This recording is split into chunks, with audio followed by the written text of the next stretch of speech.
अस्सलाम वालेकुम दोस्तों, जोलिया जी हाजिर फिर नई एक वीडियो के साथ। दोस्तों मेरा जो जोलिया जी का फूड कुकिंग सेक्शन है, जिसके नाम से मैं आपको फूड के हवाले से टिप्स बताता हूँ, ट्रिक्स बताता हूँ, रेमेडीज देता हूँ, आपको टोटके देता हूँ। बहुत ही आसान तरीके से करना भी बहुत आसान होता है। और दोस्तों आज मैं आप लोगों के लिए मुख्तलिफ किस्म के मेथड लेकर आया गोश्त को गलाने के हवाले से। अक्सर गोश्त जब हम लेकर आते हैं वो बहुत हीट होता है, वो गलता नहीं है। और दोस्तों आजकल आपको पता है ईद भी आ रही, बड़ी ईद करीब है, तो उस हवाले से आपके पास काफ़ी गोश्त जमा हो जाता है, छोटा गोश्त और बड़ा गोश्त। और स्पेशली जो बड़ा गोश्त है वो बिल्कुल नहीं गलता जल्दी, और इसी तरह छोटा भी काफ़ी टाइम लेता है।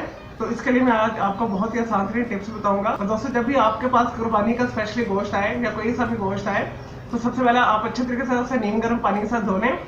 और जब भी आप इसे चूल्हे पे चढ़ाएं तो आपने नीम गर्म पानी के अंदर चूल्हे पे चढ़ाने, आपने ठंडे पानी के अंदर गोश्त को नहीं रखना, अदरवाइज वो देर से गलेगा। अगर आप 1 किलो गोश्त पका रहे हैं तो पानी शामिल करके हंडिया के अंदर उसके अंदर ½ टीस्पून हल्दी शामिल कर दें, और दोस्तों आपका गोश्त बहुत अच्छे तरीके से गलेगा। उस हंडिया के अंदर आपने मिर्च और नमक शामिल नहीं करना। अगर नमक और मिर्च शामिल करेंगे तो आप दोस्तों जो आपका गोश्त है वो बहुत जो टाइम लेगा, देर में गलेगा।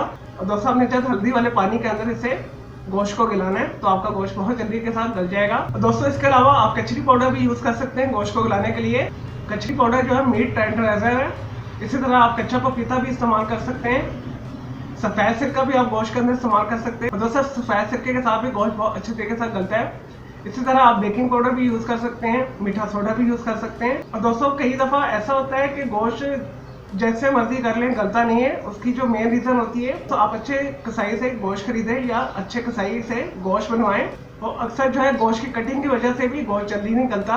दोस्तों आपको एक और टिप बताता हूँ। दोस्तों स्पेशली आप स्टेक बना रहे हो या गोश्त के बड़े कतले बना रहे हो, तो वो जितना मर्जी कोशिश कर लें वो ऊपर से पक जाता है, अंदर से वो कच्चा रह जाता है। उसके लिए आपने कांटा लेकर उसके अंदर अच्छे तरीके के साथ सुराख करने। दोस्तों आजकल एक चम्मच भी मिलते हैं जिसके ऊपर कांटे लगे होते हैं, उससे आप थोड़ा टाइम वो होता है, आप उसके साथ गोश्त को ठोक भी सकते हैं। और दोस्तों जितना आप गोश्त के अंदर सुराख करेंगे आपका गोश्त बहुत जल्दी गलेगा, आपका स्टेक बहुत अच्छी तरीके से गल जाएगा, वो कच्चा नहीं रहेगा। चलिए दोस्तों मैं उम्मीद करता हूँ आपको ये गोश्त को गलाने के हवाले से, गोश्त को नरम करने के हवाले से मैंने आपके लिए जो आसान तरीन टोटके शेयर किए हैं, आपको ये वीडियो पसंद आई होगी। तो दोस्तों मेरे इस वीडियो को आपने लाइक करना है, कमेंट्स करना है, शेयर करना है।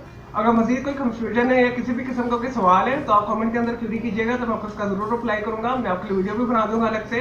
और दोस्तों इसके अलावा मजीद वेजिटेबल, फ्रूट, हर्ब, स्पाइस, मतलब खाने पीने वाली चीजों के बारे में पूछना चाहते हैं तो उसके बारे में भी आप कमेंट के अंदर क्वेरी कर सकते हैं। चलिए दोस्तों अब मैं आपको मिलूंगा न्यू एक वीडियो के साथ। मुझे इजाजत दे, टेक केयर।